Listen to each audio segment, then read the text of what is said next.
Après cela, il y eut une fête des Juifs et Jésus monta à Jérusalem. Or, à Jérusalem, près de la porte des brebis, il y a une piscine qui s'appelle en hébreu Bethesda et qui a 5 portiques. Sous ces portiques étaient couchés une multitude de malades, d'aveugles, de boiteux, d'estropiés, entendez, des paralytiques, qui attendaient le mouvement de l'eau. Car, verset 4, un ange descendait périodiquement dans la piscine et agitait l'eau. Et celui qui y descendait le premier, après que l'eau avait été agitée, était guéri. Quelle qu'était sa maladie. Verset 5, là se trouvait un homme malade depuis 38 ans. Disons 38 ans. 38 ans. Jésus le vit couché et sachant qu'il était déjà là depuis longtemps, lui dit, veux-tu retrouver la santé? Le malade lui répondit, Seigneur, je n'ai personne pour me jeter dans la piscine quand l'eau est agitée. Et pendant que j'y vais, un autre descend avant moi.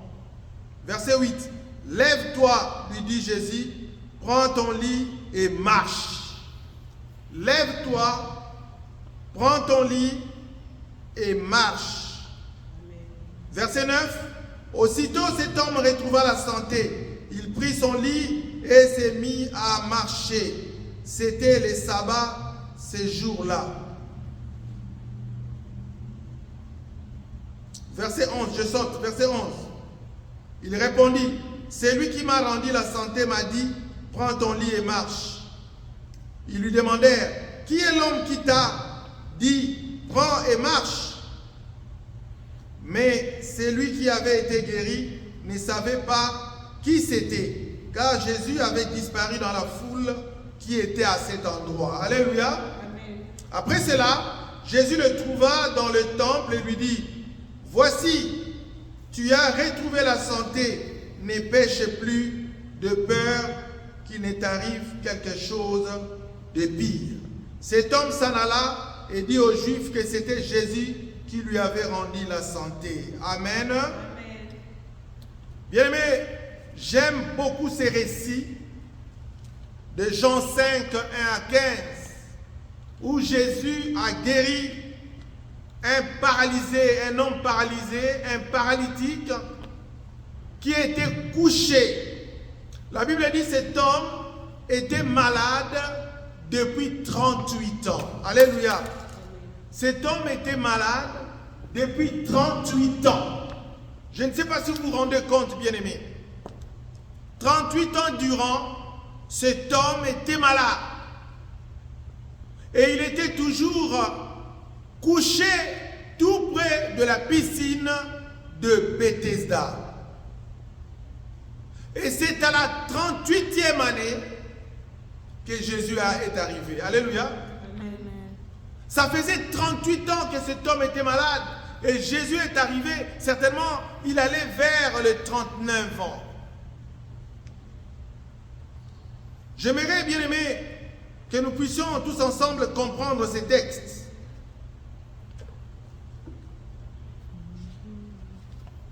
J'aimerais commencer par le mot Bethesda. Bethesda, bien aimé dans le Seigneur, est un mot hébreu. Bethesda est un mot hébreu. Et Bethesda signifie miséricorde. Alléluia. Dans d'autres traductions, on parle de maison de miséricorde.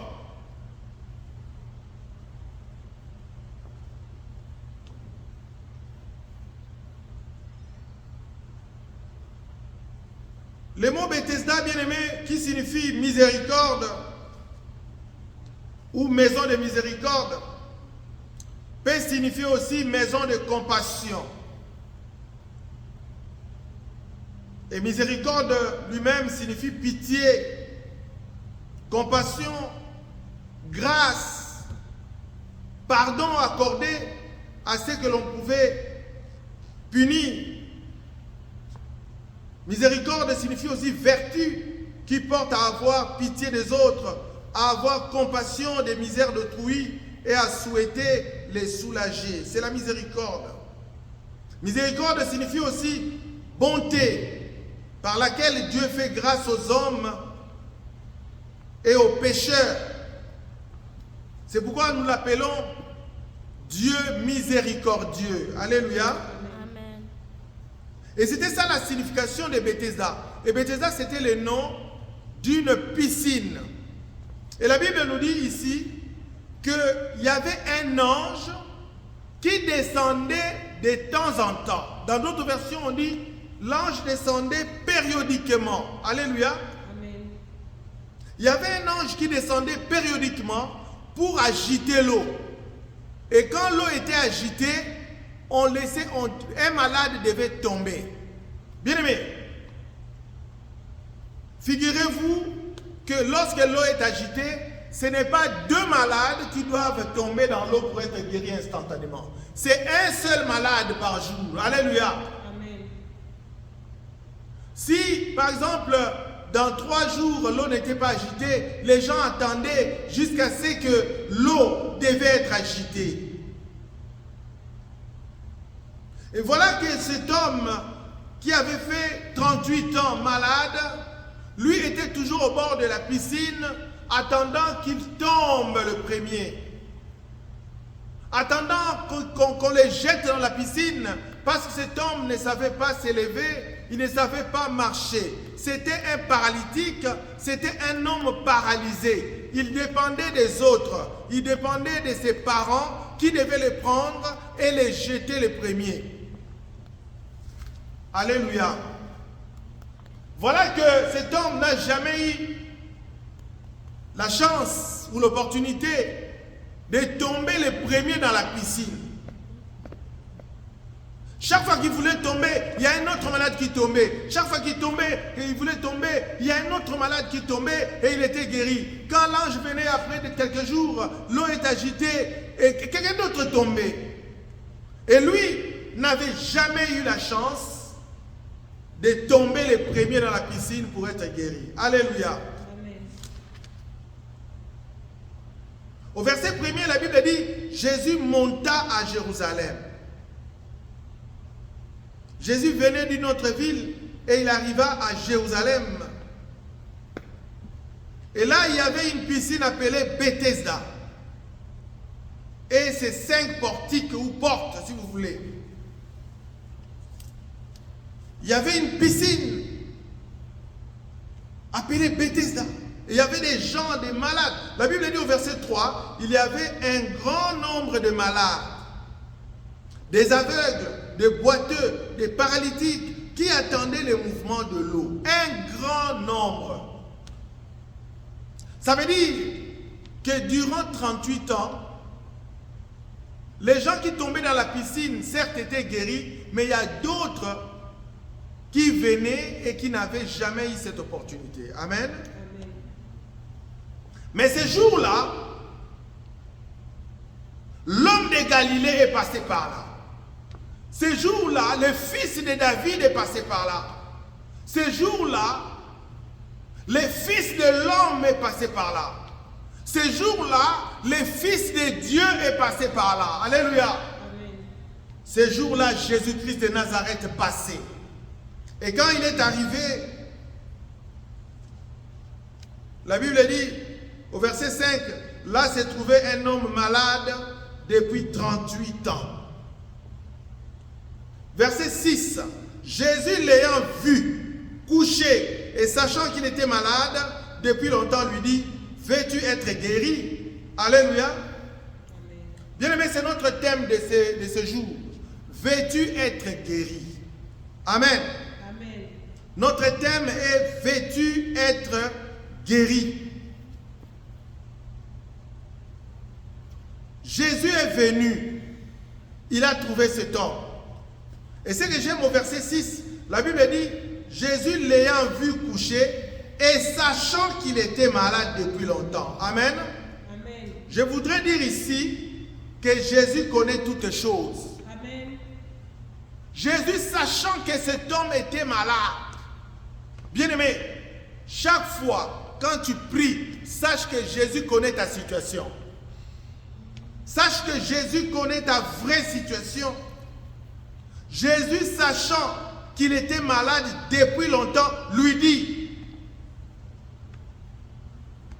malgré que Jésus connaissait sa situation, malgré que Jésus savait que cet homme était malade depuis longtemps, mais Jésus lui pose la question. Alléluia. Amen. Veux-tu être guéri? Si on lit ces textes rapidement, on va dire, mais pourquoi Jésus a posé cette question?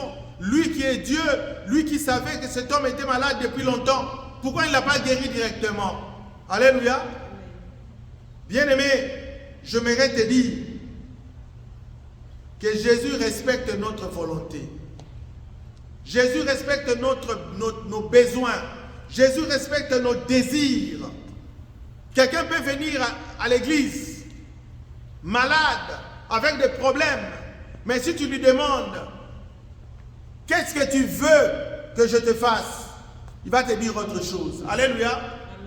Il y a beaucoup de gens qui sont malades, qui ne croient plus à la guérison. Il y a beaucoup de gens qui ont des problèmes, qui ne croient plus aux solutions. Ils sont désespérés, ils n'ont plus la foi. Mais ici, Jésus dit, veux-tu être guéri? Bien-aimé, pour être guéri d'une maladie, pour avoir la solution d'une situation ou d'un problème, il faut avoir la volonté et la foi. Amen. Hein? Amen. Il faut avoir la volonté et la foi. Et lorsque Jésus lui a dit, veux-tu être guéri? Verset 7, le malade lui répondit, Seigneur, je n'ai personne pour me jeter dans la piscine quand l'eau est agitée. Et pendant que j'y vais, un autre descend avant moi. Quelle longue réponse! Quelle longue réponse! Jésus lui demande, veux-tu être guéri? Moi, je me suis dit, quand je méditais ces textes, il devait répondre par oui ou non. Alléluia. Amen. Cet homme devait répondre par oui ou non. Veux-tu être guéri? Oui, Seigneur, je le veux. Mais lui, il dit, je n'ai personne pour me jeter dans l'eau. Il commence à donner une longue réponse, sinon une explication. Jésus voulait savoir seulement si cet homme voulait la guérison. Bien-aimé, vous qui êtes ici, ou vous qui me suivez à distance par les médias, les sociaux médias, Jésus te demande, veux-tu être guéri? Si tu le veux, dis oui Seigneur, je le veux. Et dans la suite de cet évangile, tu trouveras la guérison. Parce que lorsque la parole de Dieu sort, elle ne sort pas en vain. Cette parole est accompagnée de l'onction nécessaire pour résoudre le problème qui se trouve dans les cœurs des fidèles, dans les cœurs des croyants. Ces jours, Jésus me pose la question, te pose aussi, veux-tu être guéri? Veux-tu avoir la solution à ton problème? Veux-tu changer de vie? Veux-tu? La liste est longue, vous pouvez la compléter. Les malades a dit, Seigneur, je n'ai personne pour me jeter dans la piscine quand l'eau est agitée. Et pendant que j'y vais, un autre descend avant moi. Et Jésus, tellement il est miséricordieux, tellement il est bon, même si cet homme n'a pas répondu par oui ou non, mais Jésus a compris sa peine. Alléluia. Jésus a compris sa peine. Bien-aimé, Jésus comprend ta peine. Jésus comprend ta souffrance. Jésus comprend. Parce qu'au travers le monde, les gens souffrent tellement. Il y a des gens qui souffrent. Il y a des gens qui sont dans un dénuement total. Si bien que si tu expliques son problème, même toi en tant qu'humain, en tant que frère, en tant que sœur, dans le Seigneur, tu auras pitié de cette personne. Il y a des gens sur cette planète qui mangent une fois tous les 3 jours. Pour trouver de l'eau, même pour se laver, c'est un problème. Et ne parlons même pas de l'eau à boire. Il y a des gens qui ont une qualité de vie exécrable. Il y a des gens qui passent des moments impossibles. Si vous avez un cœur sensible, vous ne saurez même pas entendre leur situation. Et cet homme a expliqué à Jésus sa situation. Et au verset 8e, Jésus lui dit, « Lève-toi, lui dit Jésus, prends ton lit et marche. » Alléluia. Bien-aimé, j'aimerais dire, ce texte ici ne s'adresse pas qu'aux malades physiques, mais ce texte s'adresse à beaucoup d'autres situations que nous passons. Peut-être que ce sont tes finances qui sont malades. Peut-être que c'est ton travail qui est malade. Peut-être que c'est ton fils qui est malade. Peut-être que tu n'as pas la paix. Peut-être que c'est ton mariage qui est malade. Peut-être que c'est tes fiançailles qui sont malades. Mais j'aimerais te dire, si tu veux être guéri de cette situation, ta situation changera. Alléluia. Amen. Et je voudrais dire que la situation même change maintenant. Au moment où tu écoutes cette parole, ta situation change. Parce que la parole de Dieu est accompagnée de l'onction nécessaire pour changer la situation. Alléluia. Amen. Gloire à Jésus. Gloire à Jésus. Bien-aimé, Dieu est merveilleux. Il y a un homme de Dieu qui a dit que nous ne pouvons rien sans Dieu. Alléluia. Nous ne pouvons rien faire sans Dieu. Il y a des gens qui croient que quand tout est clair, tu peux faire seul. Non. Nous ne pouvons rien faire sans Dieu. Quoi que nous fassions, quoi que vous fassiez, nous avons besoin de l'apport de Dieu. C'est pourquoi la Bible dit, lorsque nous prions, nous changeons de situation. La prière fait des choses extraordinaires dans nos vies. S'il y a quelque chose qui ne marche pas dans ta vie, je voudrais dire que cette situation s'élève maintenant et marche. Amen. S'il y a quelque chose qui ne marche pas, que cette chose-là marche au nom de Jésus-Christ de Nazareth. La Bible dit, si tu crois, tu verras la gloire de Dieu. Et j'aime beaucoup cette parole que Jésus a dite lorsque Lazare était mort. Lazare était malade, il est même mort.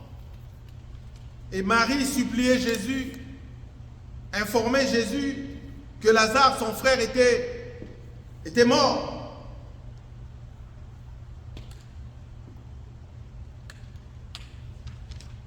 Et Jésus a dit, Marie, si tu crois, tu verras la gloire de Dieu. La circonstance par laquelle cette parole avait été prononcée, c'est une circonstance terrible. Parce que Jésus ne devait pas prier pour un malade, mais Jésus devait prier pour un mort. Alléluia. C'est pourquoi je voudrais dire, tout ce qui est mort dans ta vie ressuscite au nom de Jésus. Au nom de Jésus-Christ. Tout ce qui est mort dans ta vie ressuscite au nom de Jésus. Bien-aimé, si tu as prié depuis longtemps et que tu ne trouves pas de solution, Le problème, ce n'est pas Jésus, mais le problème, c'est toi-même. Parce que Jésus est prêt à te guérir.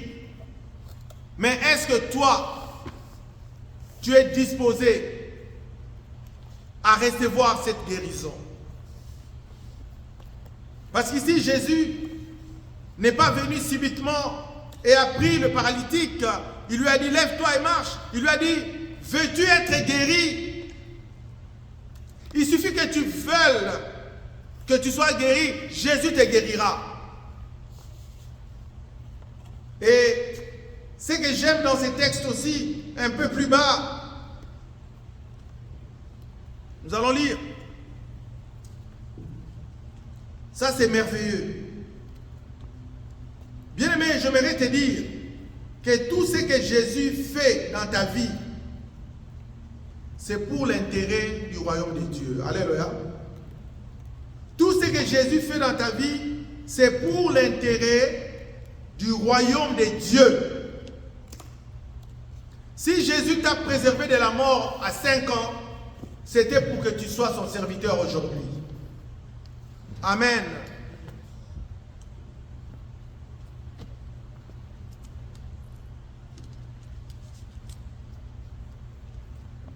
J'aimerais revenir un peu dans les textes.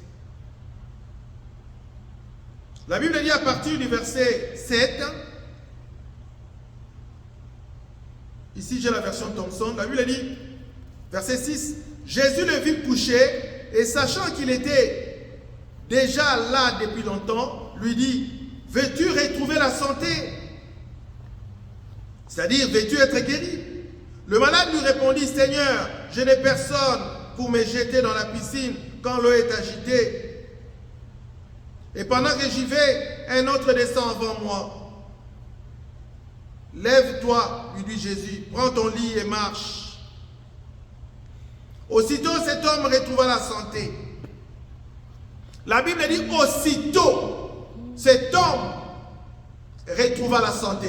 Bien-aimé, toi qui me suis, toi qui suis ces messages, tu retrouves ta santé maintenant au nom de Jésus. Tu retrouves ta santé maintenant. Tes nerfs reprennent leur place. Ta santé revient maintenant. Ton corps change. Le métabolisme se passe dans ton corps maintenant. Tu es guéri au nom de Jésus. La Bible dit aussitôt. La Bible ne dit pas après. La Bible dit aussitôt, cet homme fut guéri. Aussitôt, cet homme retrouva la santé. Il prit son lit et s'est mis à marcher. Un malade qui n'a pas marché depuis 38 ans. Et pourquoi toi tu crois que Dieu ne peut pas faire quelque chose dans ta vie? Pourquoi tu crois que Dieu ne peut pas faire quelque chose pour toi? Quelqu'un qui était malade depuis 38 ans a trouvé la guérison. Ses nerfs se sont consolidés. Ses muscles se sont raffermis, bien-aimés. Ses os se sont fortifiés. Il s'est mis debout. Il a pris son lit. Il a marché. Bien-aimé, si tu crois, tu verras la gloire de Dieu. Quelle que soit la situation que tu passes, toi ne regarde pas à la situation, regarde au Seigneur. Ne regarde pas la situation, regarde au Seigneur. Même si ton mariage a des problèmes, bien-aimé, confie-toi à l'Éternel. Confie-toi à l'Éternel et la solution sera trouvée.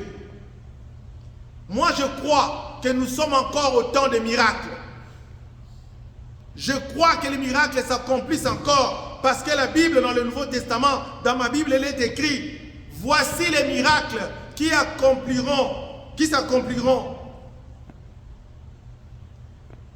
si tu crois.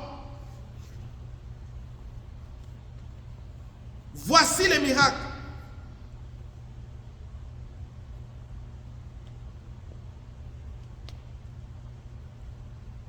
Si tu crois, bien-aimé, la Bible dit, tu imposeras les mains aux malades et les malades seront guéris. Tu marcheras sur les scorpions, sur les serpents. Si tu bois quelques breuvages mortels, il ne te fera aucun mal. Tu parleras de nouvelles langues. C'est pour nous, c'est pour toi et moi, bien-aimés dans le Seigneur. Si tu es chrétien, tu ne crois pas au miracle, alors tu as encore du chemin à faire. Amen. Amen. Tu as encore du chemin à faire. Au verset 10, la Bible dit, c'était le sabbat. Ce jour-là, les Juifs dirent donc à celui qui avait été guéri, c'est le sabbat. Il n'est pas permis de porter ton lit. Il leur répondit, celui qui m'a rendu la santé m'a dit, prends ton lit et marche. Dieu est au-dessus de loi. Jésus-Christ est au-dessus du sabbat. Ils lui demandèrent, qui est l'homme qui t'a dit, prends et marche? Mais celui qui avait été guéri ne savait pas qui c'était, car Jésus avait disparu dans la foule qui était à cet endroit. Alléluia. Bien aimé, Jésus avait disparu tout simplement parce que on le cherchait pour le condamner. Il a disparu, il est parti. J'aime le verset 14. Après cela, Jésus le trouva dans le temple. Alléluia. Amen. Après cela, Jésus trouva cet homme dans le temple. C'est pourquoi je dis, si Jésus t'a guéri, c'est pour que tu le rejoignes au temple. C'est pour que tu le suives au temple. C'est pour que tu serves le Seigneur. Tout ce que Jésus a guéri, que ce soit Bartimée, que ce soit qui, la Bible dit, ils suivirent Jésus. Alléluia. Bien-aimé, Jésus te fait du bien pour que tu le serves. Parce que la Bible déclare, nous avons été créés par lui et pour lui.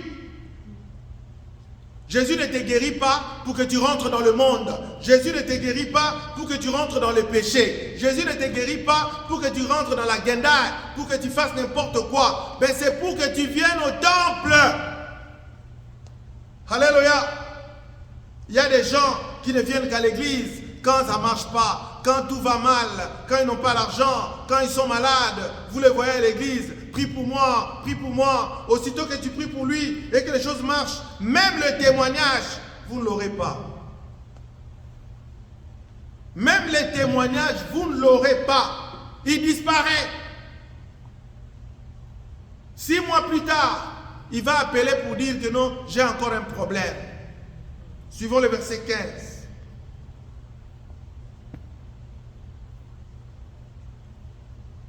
Verset 14 toujours. La Bible dit, après cela, Jésus le trouva dans le temple et lui dit, voici, tu as retrouvé la santé. Ne pêche plus. Alléluia. Bien-aimé, si tu es en bonne santé, ce n'est pas pour pécher, c'est pour servir Dieu. Si tu es en bonne santé, c'est pour s'occuper de l'œuvre de Dieu.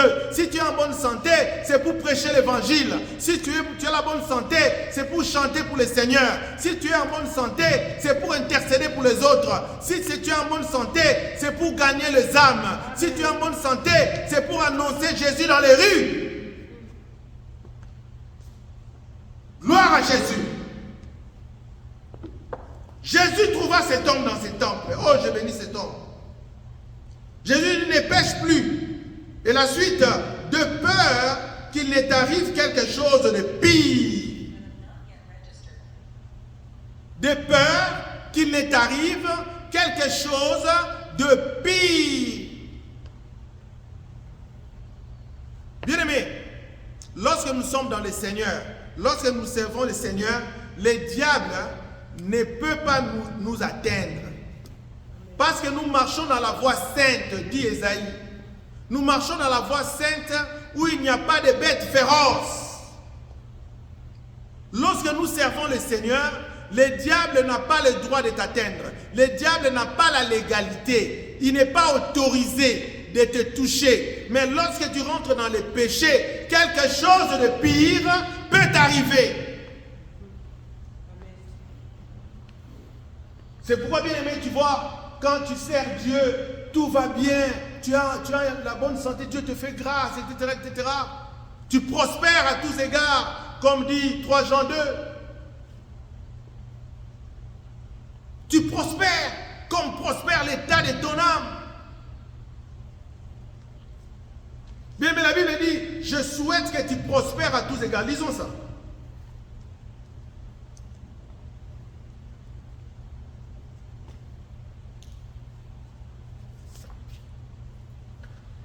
Nous allons dans 3 Jean rapidement. Nous allons dans 3 Jean 2. Excusez-moi, le temps que je retrouve.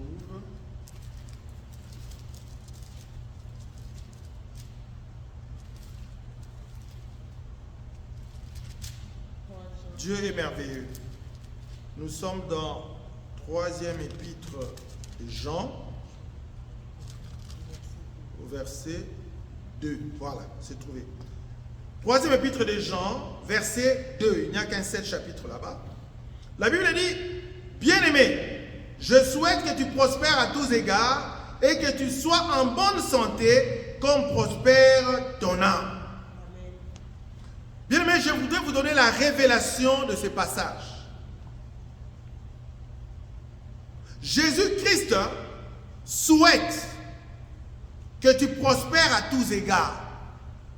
Jésus-Christ aimerait que tu prospères à tous égards. Jésus-Christ voudrait que tu prospères à tous égards, c'est-à-dire dans tous les domaines de ta vie. Et que tu sois en bonne santé, comme prospère ton âme. Ça veut dire que tu ne peux prospérer à tous égards et être en bonne santé que lorsque ton âme prospère. Comme nous le savons, l'âme c'est le siège des émotions. L'âme c'est le siège des sentiments. Notre âme c'est le siège de l'intelligence. C'est le siège de la sagesse.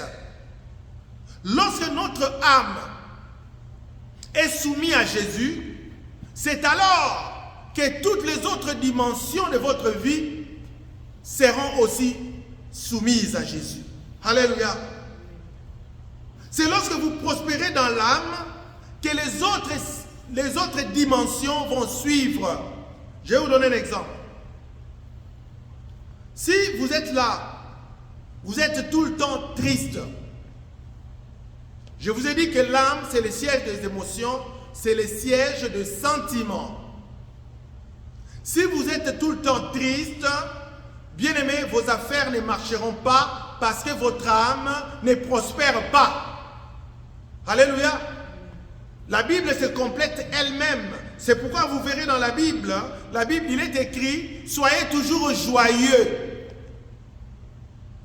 C'est impératif, c'est un ordre. Soyez toujours joyeux parce que Dieu sait que lorsque vous êtes joyeux, votre âme prospère. Et lorsque votre âme prospère, toutes les dimensions de votre vie vont marcher. Alléluia.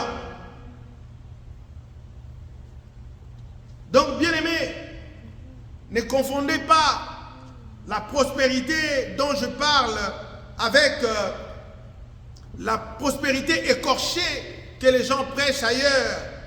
Évangile de prospérité, ceci, cela, qui fait allusion seulement au matériel, aux habits, aux voitures, aux maisons. Non, ce n'est pas ça que je prêche. Je prêche une prospérité intégrale. Alléluia. Et une vraie prospérité. La vraie prospérité, ce n'est pas la richesse. La vraie prospérité, c'est avoir Jésus-Christ dans son cœur comme son Seigneur et son Sauveur. Alléluia. Lorsqu'on a Jésus-Christ dans son cœur comme son Sauveur et son Seigneur, bien-aimé, ton âme va prospérer parce que tu ne seras jamais, comment je peux dire, triste, parce que tu sais que Christ est vivant. Christ en moi, c'est l'espérance de la gloire. Si Christ est en moi, pourquoi je dois être malheureux? Pourquoi je dois être triste? Pourquoi je dois être en colère? Et même lorsque vous êtes toujours en colère, votre âme ne prospère pas. Vous ne pouvez pas aussi prospérer dans d'autres choses. Même les païens savent ces choses. Au Congo d'où je viens, quand quelqu'un est toujours triste, on va dire, écoute, mais ne sois pas triste devant moi, moi j'ai fait mes affaires ici, tu vas donner la malchance. Alléluia. Avoir quelqu'un toujours de triste dans ses alentours, à ses côtés, ce n'est pas une bonne chose. Ça n'augure pas de bonnes choses. Bien-aimé, Dieu souhaite que tu prospères à tous égards. Alors, il faudrait toujours faire attention à ton âme. Puisque tant que ton âme prospérera, tu prospéreras dans toutes les autres dimensions. Alléluia. C'est pourquoi le Seigneur n'a pas besoin des chrétiens qui viennent prier en pleurant. Non, il faut venir prier le Seigneur avec foi. Et Dieu agira. Il y a quelque chose que je dois dire avant de finir. Bien aimé, vous savez, si on a l'habitude d'être dans la présence de Dieu, vous n'aurez plus besoin de longues prières. Alléluia. Je reprends. Si vous avez l'habitude d'être dans la présence de Dieu, c'est-à-dire de prier longtemps, quand vous êtes seul, caché, la nuit, quand tout marche, lorsque une situation difficile viendra, tu n'auras pas besoin d'une longue prière. Alléluia. Si tu es toujours dans la présence de Dieu, bien aimé, quand un danger arrive, il suffit que tu dises « Jésus !» Tu es exaucé directement. Il suffit que tu dises « Seigneur !» Tu es exaucé parce que tu es toujours dans la présence de Dieu.